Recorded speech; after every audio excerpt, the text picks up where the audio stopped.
Hello, stay tuned with daily news from Marja'iyat TV.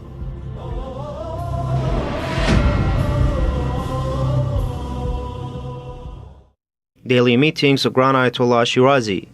The prominent Shia Islamic jurist Grand Ayatollah Shirazi hosts large numbers of religious scholars, seminary teachers and students, religious experts, political figures, civil rights activists, academics, and public groups of people on a daily basis at his central office in Holy Qom. In these meetings, the visitors give reports on their activities and listen to the guidelines and advices of the Grand Jurist. The central office of the Grand Jurist hosts public visitors every day until noon prayers. 39th anniversary of Martyr Ayatollah Sayyid Hasan Shirazi. 16th of Jumada Thani coincides with the martyrdom anniversary of the late scholar Ayatollah Sayyid Hasan Shirazi.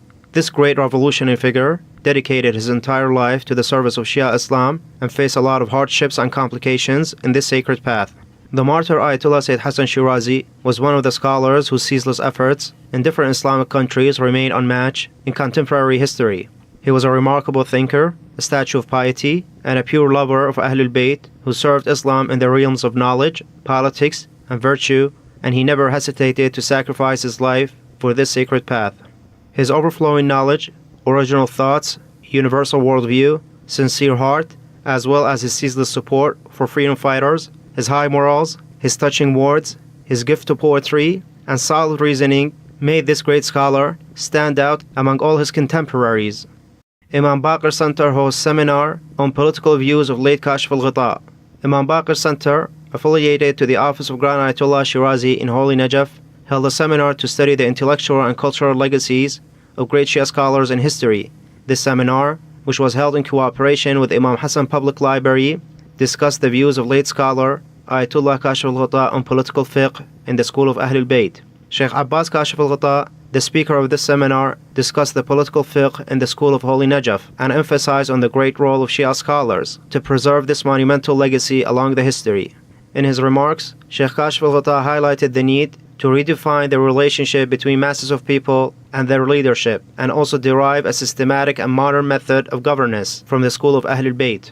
In some parts of this speech, Sheikh Kashif Al-Ghita said, with an open scientific environment in our today's world, and in the wake of recent developments in Arab and Islamic countries, the Shia scholars should respond to the urgent need of a Shia political worldview and method of governance. The speaker of this seminar also pointed to the leadership of the late Shia scholar Ayatollah Kashif Al-Ghita, who had a pivotal role in all political and religious matters of his time. The confrontation with the Ottoman Empire and fending off attacks by the Wahhabi extremists can describe the capable leadership of this great Shia scholar. Adam Center discusses human rights and local judiciary system of Iraqi tribes.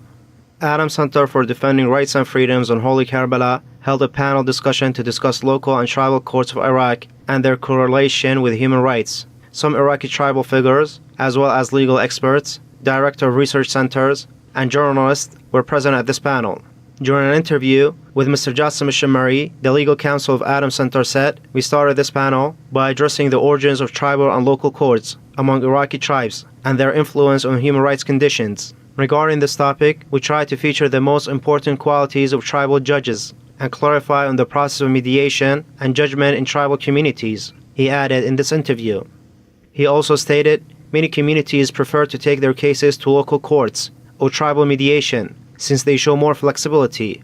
This choice is also endorsed by the long and futile procedures in governmental judiciary system." In the end, Mr. Shimmari highlighted the incapability of governments causes different sectors of the community to rely on communal and tribal courtrooms. However, if governments become powerful and capable of solving disputes among people, everyone would prefer to take their cases to the official judiciary bodies of their country.